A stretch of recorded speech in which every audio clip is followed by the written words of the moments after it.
Let's somehow update the state of our component dynamically. To do so, we can take advantage of a specific method within React called setState. We simply need to call this .setState through code in order to update our local class's data. First off, let's declare a method within this class that updates the state. Let's say we have a changeDeadline method which updates the state. And then of course we need to call this .setState within this method. Now, there's a very important rule to follow whenever updating state. You must never mutate or change state directly. Let me repeat that one more time. You must never mutate or change state directly.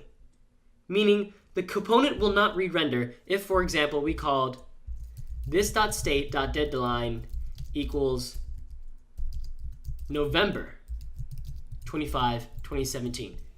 This is an example of mutating state directly. So is this. For example, if we had a counter within here, and we called it 0 at first, we wouldn't be able to say this.state.counter plus equals 1. This would not work. Instead, we use the this.setState method and pass an entirely new object with a key value pair that we would like to update.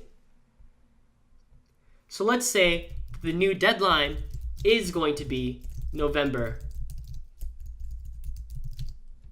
25, 2017.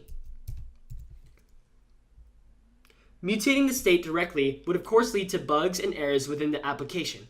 However, if you're declaring a new object, like you're doing so within this.setState, it allows the data to remain pure and bug-free.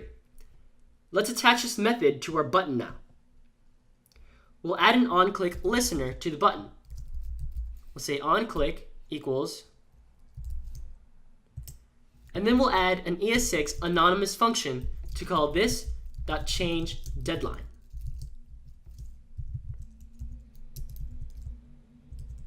Now, you might be wondering why we need an anonymous function.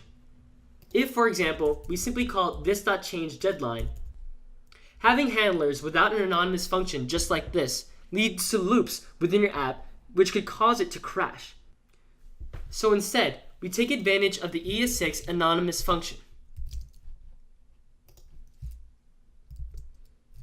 In order to call our this.changeDeadline method, we'll be able to simply say this.changeDeadline because the ES6 anonymous function allows us to call it just once without causing the loop to crash our application.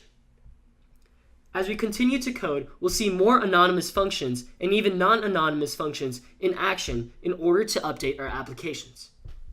So let's save. And finally, let's click this submit button to see if it works.